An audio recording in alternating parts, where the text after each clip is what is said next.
Praise the lord. ಎಲ್ಲರಿಗೂ ಯೇಸು ಕ್ರಿಸ್ತ ನಾಮದಲ್ಲಿ ಬಹಳ ಸಂತೋಷದಿಂದ ಸ್ವಾಗತಿಸುವವನಾಗಿದ್ದೇನೆ. ಪ್ರಿಯರೇ, ಇವತ್ತಿಗೆ ನಾನು ಒಂದು ವಾಕ್ಯವನ್ನು ನಿಮ್ಮೊಟ್ಟಿಗೆ ಹಂಚಿಕೊಳ್ಳಿಕ್ಕೆ ಇಷ್ಟಪಡ್ತೇನೆ. ನೀವೆಲ್ಲರೂ ಆಸಕ್ತಿಯಿಂದ ಬಂದಿದ್ದಕ್ಕಾಗಿ ದೇವರು ನಿಮ್ಮನ್ನು ಆಶೀರ್ವಾದ ಮಾಡಲಿ. ಏಷಾಯ 48:17 ಏಷಾಯ 48:17 ಈ ರೀತಿಯಾಗಿ ಹೇಳುತ್ತದೆ: ನಿನ್ನ ವಿಮೋಚಕನು ಇಸ್ರಾಯೇಲರ ಸದಮಲ ಸ್ವಾಮಿಯೂ ಆದ ಯೆಹೋವನು ಹೀಗನ್ನುತ್ತಾನೆ, ನಾನೇ ನಿನ್ನ ದೇವರಾದ ಯೆಹೋವನು, ನಿನಗೆ ವೃದ್ಧಿ ಮಾರ್ಗವನ್ನು ಬೋಧಿಸಿ ನಡೆಸುವವನಾಗಿದ್ದೇನೆ. ಹಲ್ಲೆಲೂಯಾ. ಹೌದು ಪ್ರಿಯರೇ, ದೇವರೇ ಯೆಹೋವನೇ ನಮ್ಮ ದೇವರಾಗಿದ್ದಾನೆ. ಆತನು ಹೇಳ್ತಾ ಇದ್ದಾನೆ, ನಿನಗೆ ವೃದ್ಧಿ ಮಾರ್ಗವನ್ನು ಬೋಧಿಸಿ ನಡೆಸುವವನಾಗಿದ್ದಾನೆ. ದೇವರು ನಮ್ಮನ್ನು ಮಾರ್ಗದರ್ಶನ ನೀಡಲಿಕ್ಕೆ ಬಯಸ್ತಾ ಇದ್ದಾರೆ. ಇವತ್ತಿನ ತಲೆಬರ ಏನಂದರೆ, ದೇವರು ನಮ್ಮನ್ನು ಅಭಿವೃದ್ಧಿಯಾದ ಮಾರ್ಗದಲ್ಲಿ ನಡೆಸುವವನಾಗಿದ್ದಾನೆ. ಫಲ ಕೊಡುವ ಮಾರ್ಗದಲ್ಲಿ, ಅಭಿವೃದ್ಧಿಯಾದ ಮಾರ್ಗದಲ್ಲಿ ನಮ್ಮನ್ನು ನಡೆಸುವವನಾಗಿದ್ದಾನೆ.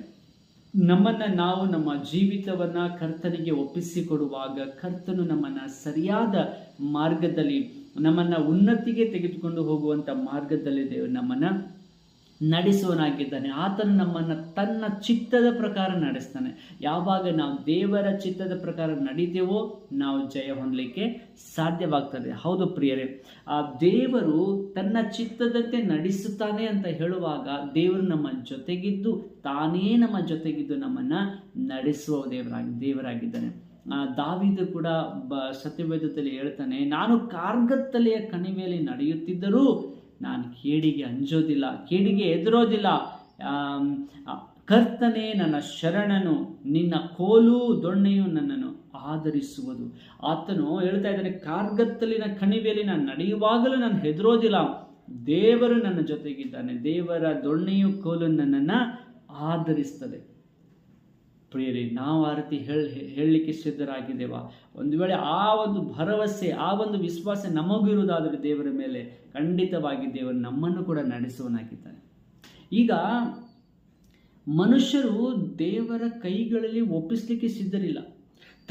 ಅವರು ನಾವೇ ಮಾಡ್ಕೊಳ್ತೇವೆ, ನಮ್ಮ ಕುಟುಂಬನ ನಾವೇ ನಡೆಸ್ಕೊಳ್ತೇವೆ, ಈ ಕೆಲಸವನ್ನು ನಾವೇ ನಮ್ಮ ಸ್ವಂತೆಯಿಂದ ಮಾಡ್ಕೊಳ್ತೇವೆ ಅಂಥೇಳಿ ಅವರು ತಮ್ಮಷ್ಟಕ್ಕೆ ತಾವೇ ಮಾಡಲಿಕ್ಕೆ ಹೋಗ್ತಾ ಇದ್ದಾರೆ. ಅಲ್ಲಿ ಅವರು ಸೋತೋಗ್ತಾ ಇದ್ದಾರೆ, ಅಲ್ಲಿ ಅವರು ಸೋಲನ್ನು ಕಾಣ್ತಾ ಇದ್ದಾರೆ. ದೇವರ ಕರಗಳಲ್ಲಿ ಒಪ್ಪಿಸಿಕೊಡುವುದಕ್ಕೆ ಅವರಿಗೆ ಇಷ್ಟ ಇಲ್ಲ. ಅವರು ದೇವರ ಕರಗಳಲ್ಲಿ ಒಪ್ಪಿಸಿಕೊಡುವುದಕ್ಕೆ ಮನಸ್ಸು ಮಾಡ್ತಾ ಇಲ್ಲ. ನನಗೆ ಬೇರೆಯವರು ನಡೆಸೋದು ಬೇಡ ಅಂಥೇಳಿ ತಮ್ಮದೇ ಆದ ಕಾಲಿನ ಮೇಲೆ ನಿಂತ್ಕೊಳ್ಳಿಕ್ಕೆ ಪ್ರಯತ್ನ ಮಾಡ್ತಾ ಇದ್ದಾರೆ. ಪ್ರಾರಂಭದಲ್ಲಿ ಅವರಿಗೆ ಎಲ್ಲ ಹಸಿರಾಗಿ ತೋರ್ಬೋದು, ಸಮಾಧಾನಕರವಾಗಿ ತೋರ್ಬೋದು, ಆದರೆ ಅದರ ಕೊನೆಯ ಹಂತ ಬಹಳ ಭಯಂಕರವಾಗಿರ್ತದೆ ಪ್ರಿಯರೇ. ಲೋಟ ಪ್ರಾರಂಭದಲ್ಲಿ ಸೊದೋಮ್ ಗೊಮೋರವನ್ನು ಆರಿಸಿಕೊಂಡ, ಬಹಳ ಹಚ್ಚಹಸಿರಾಗಿ ಕಾಣ್ತಾ ಇತ್ತು. ಕೊನೆಯಲ್ಲಿ ಅದರಲ್ಲಿ ಬಹಳ ಪಾಪಿಗಳಾಗಿ ಅಲ್ಲಿ ಇದ್ರು ಪ್ರಿಯರೇ. ಸೊದೋಮ್ ಗೊಮೋರ, ದೇವರು ಕೊನೆಗೆ ಆ ಸೊದೋಮ್ ಗೊಮೋರವನ್ನು ಹಾಳು ಮಾಡಬೇಕಾಗಿತ್ತು. ಯಾಕಂದರೆ ಪ್ರಾರಂಭದಲ್ಲಿ ನಮ್ಮ ಸ್ವಂತ ಇದರಿಂದ ನಾವು ಚಾಯ್ಸ್ ಮಾಡಿದರೆ, ನಮ್ಮ ಕಾಲ ಮೇಲೆ ನಾವು ನಿಂತ್ಕೊಂಡ್ರೆ ಪ್ರಾರಂಭದಲ್ಲಿ ಎಲ್ಲ ಚೆನ್ನಾಗಿ ಕಾಣಿಸ್ಬೋದು, ಆದರೆ ಕೊನೆಯಲ್ಲಿ ಅದು ಬಹಳ ಭಯಂಕರವಾಗಿ ಮಾರ್ಪಡ್ತದೆ. ಹಲ್ಲೆಲೂಯಾ. ಈಗ ಈ ಲೋಕದಲ್ಲಿ ಅನೇಕ ಜನರನ್ನು ದುರಾತ್ಮಗಳನ್ನು ನಡೆಸ್ತಾ ಇದ್ದಾವೆ. ಮತ್ತು ವ್ಯಭಿಚಾರದ ಆತ್ಮ, ಆಮೇಲೆ ಹೊಟ್ಟೆ ಕಿಚ್ಚು, ಜಗಳದ ಆತ್ಮ, ಅನೇಕ ಲೋಕದ ಆಸೆ ತೋರಿಸುವಂಥ ಆತ್ಮಗಳು ಕೂಡ ಜನರನ್ನು ದಾರಿ ತಪ್ಪಿಸ್ತಾ ಇದ್ದಾವೆ. ದೇವರಿಂದ ದೂರ ತಗೊಂಡು ಹೋಗ್ತಾ ಇದ್ದಾರೆ. ಅವರ ಕಾಲಿನ ಮೇಲೆ ಅವರು ನಿಂತ್ಕೋಬೇಕು, ದೇವರನ್ನು ಆತ್ಕೋಬಾರದು, ಆ ರೀತಿಯಲ್ಲಿ ಅವರನ್ನು ತಪ್ಪಾದ ಮಾರ್ಗದಲ್ಲಿ ನಡೆಸ್ತಾ ಇದ್ದಾವೆ. ಆದರೆ ಪ್ರಿಯರೇ, ನಾವು ನಮ್ಮ ಜೀವಿತವನ್ನು ದೇವರ ಕರಗಳಲ್ಲಿ ಒಪ್ಪಿಸುವಾಗ ದೇವರು ನಮಗೆ ಸಹಾಯ ಮಾಡ್ತಾರೆ. ಯೌವನಸ್ಥನಾದ ಯೋಸೇಪ ತನ್ನ ಜೀವಿತವನ್ನು ದೇವರ ಕರಗಳಲ್ಲಿ ಒಪ್ಪಿಸಿಕೊಟ್ಟಿದ್ದ. ಯೌವನ ಕಾಲದಲ್ಲಿ ಆತನ ಸಹೋದರರು ಆತನಿಗೆ ಹಾಳು ಬಾವಿಯಲ್ಲಿ ಹಾಕ್ತಾರೆ, ಮತ್ತು ಆಳಾಗಿ ಮಾರಿಬಿಡ್ತಾರೆ, ಐಗುಪ್ತ ದೇಶಕ್ಕೆ ಮಾರಿಬಿಡ್ತಾರೆ. ಅಲ್ಲಿ ಹೋಗಿ ಅವನ ಮೇಲೆ ತಪ್ಪು ಅಪವಾದ ಹಾಕಿ ಪೋತಿಫರನ ಹೆಂಡತಿ ಜೈಲಲ್ಲಿ ಹಾಕಿಸ್ಬಿಡ್ತಾರೆ. ಇಷ್ಟೆಲ್ಲ ನಡೆಯುವಾಗ ಆತನಿಗೂ ಕೂಡ ಈ ಒಂದು ವಿಚಾರಗಳು ಆತನ ಮೈಂಡಲ್ಲಿ ಬಂದಿರ್ಬೋದು. ಯಾಕೆ ನನ್ನ ಸಹೋದರರು ನನ್ನನ್ನು ಮಿದ್ಯಾನರ ಕೈಗೆ ಒಪ್ಪಿಸಿದ್ರು? ಯಾಕೆ ನಾನು ಐಗುಪ್ತಕ್ಕೆ ಬಂದೆ? ಯಾಕೆ ನನ್ನನ್ನು ಇಲ್ಲಿ ಆಳಾಗಿ ನನ್ನನ್ನು ಮಾರಿದ್ರು? ನಾನು ಯಾಕೆ ತಪ್ಪು ಅಪವಾದ ಹಾಕಿ ನನಗೆ ಜೈಲಲ್ಲಿ ಆಗ್ತಾ ಇದ್ದಾರೆ? ಇದೆಲ್ಲ ವಿಚಾರ ಬಂದಿರ್ಬೋದು. ಆದರೂ ಕೂಡ ಆತನು ದೇವರನ್ನ ನಂಬಿದ್ದ, ದೇವರ ಕರಗಳಲ್ಲಿ ತನ್ನನ್ನು ಒಪ್ಪಿಸಿಕೊಟ್ಟಿದ್ದ. ಇದೆಲ್ಲವನ್ನ ನಡೆದರೂ ಕೂಡ ಆತನು ದೇವರ ಮೇಲಿನ ನಂಬಿಕೆಯನ್ನು ಕಳಕೊಳ್ಳದೇ ಇದ್ದಾಗ ದೇವರು ಒಂದು ದಿನ ಆತನನ್ನು ಬಹಳ ಮೇಲಕ್ಕೆ ಎತ್ತಿದರು. ಅವನನ್ನು ಮೇಲಕ್ಕೆ ಎತ್ತಿದಾಗ ಯೋಸೇಫ ಹೇಳಿದ, ಆದದ್ದೆಲ್ಲ ಒಳ್ಳೆಯದಕ್ಕೇನೆ. ಹಲ್ಲೆಲೂಯಾ. ನನ್ನ ಜೀವನದಲ್ಲಿ ಆದದ್ದೆಲ್ಲವೂ ಒಳ್ಳೆಯದಕ್ಕೆ. ಈ ರೀತಿ ಆಗದಿದ್ರೆ ನಾನು ಐಗುಪ್ತಕ್ಕೆ ಬರಲಿಕ್ಕೆ ಆಗ್ತಿರ್ಲಿಲ್ಲ, ನನ್ನ ಜನರನ್ನ ಬರಗಾಲದಿಂದ ತಪ್ಪಿಸಲಿಕ್ಕೆ ಆಗ್ತಿರ್ಲಿಲ್ಲ.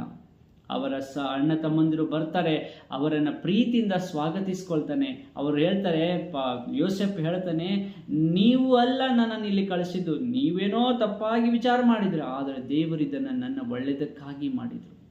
ನೀವಲ್ಲ ನನ್ನನ್ನು ಇಲ್ಲಿ ಕಳಿಸಿದ್ದು, ಹೇಳ್ತಾರೆ, ನೀವಲ್ಲ ನನ್ನನ್ನು ಇಲ್ಲಿ ಕರ್ಕೊಂಡು ಬಂದಿದ್ದು, ದೇವರೇ ನನ್ನನ್ನು ಇಲ್ಲಿ ಕಳಿಸಿದ್ದಾನೆ. ನೀವು ಕಳಿಸಿ ಅವರನ್ನ ದೇವರು ಉಪಯೋಗ ಮಾಡಿದ.